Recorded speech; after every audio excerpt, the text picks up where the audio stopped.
Now we review Moontrap.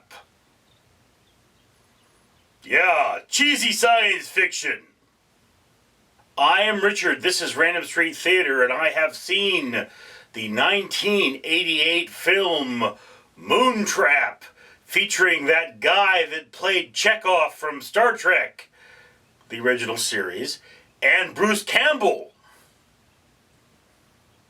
Before I get into that, let me remind you all that, of course, for every 1,000 subscribers I get, I do purchase one of these bracelets from the company 4Ocean. 4Ocean pulls a pound of trash out of the ocean for me every time I do that. So if you would like to have a cleaner ocean, comment, like, and subscribe. Cleaner ocean for free. Anyway, so the guy that plays Sulu and B-horror movie legend Bruce Campbell play astronauts, and they're astronauting for some reason, and they come across a derelict spaceship. And in coming across this derelict spaceship, they determine that it came from the moon.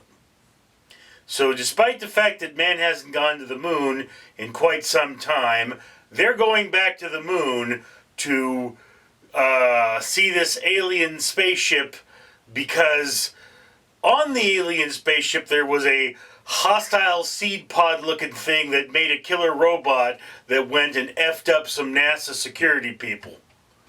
Just as a note, I would like to know, does NASA really have, like, serious security people? I mean, because they had a security team with full-on assault rifles and stuff in there, and I'm like, wow. What would they be guarding? Anyway, so yeah, look, this is a cheesy science fiction movie, but it is a cheesy science fiction movie with truly awesome special effects, wonderful acting from our two, and in the case, I forget the woman's name, but she hasn't appeared in a lot of other movies, and then 3 stars, and then a reasonable amount of gore and just a sprinkling of nudity. I originally watched this on television with my family, and I remember my old man commenting on how great the female star's rack was. He was kind of a Freudian.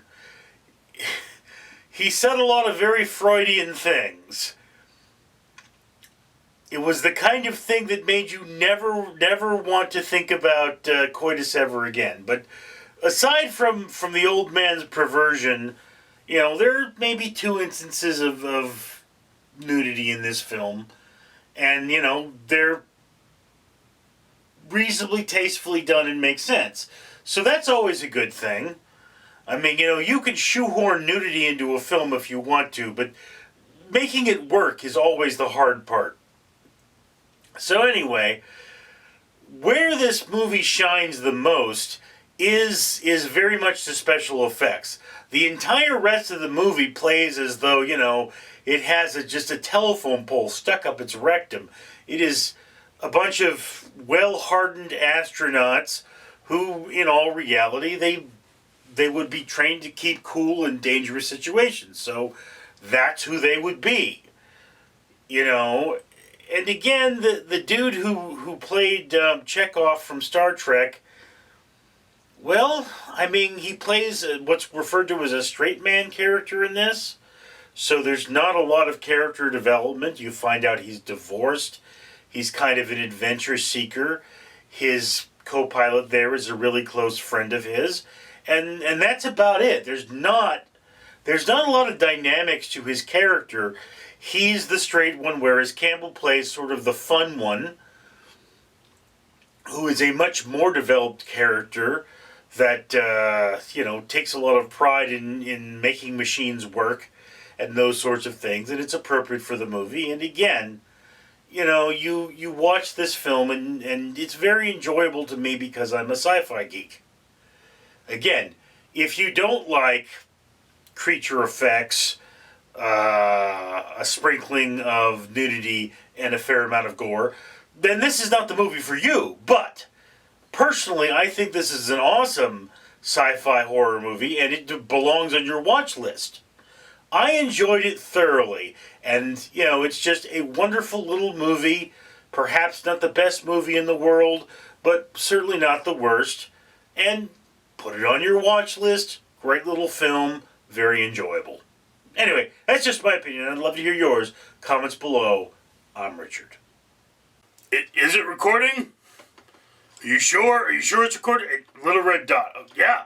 Okay, I see it. I see it. Little red dot on the screen thing. Right. Okay, so it's recording. Right. I'm Barry. Barry the strawberry poison dart frog, right? Yes. And I come from the WWF, that's World Wildlife Fund, and I was symbolically adopted by Random Street Theater, okay? And that means that they're not going to tear my house down. So good. So I would like you to help not tear my house down, and you could do that by commenting on this video. Yes, and you could like this video, share it with your friends, and subscribe if you haven't already. And these necklaces I'm wearing, you see those things are actually bracelets for humans. For every 1,000 subscribers, this channel will buy one. And every time they do that, it means a pound of trash is going to be pulled out of the ocean. And you can help. You can make the world cleaner and better for animals like me. So please comment, like, and subscribe. I'm Barry.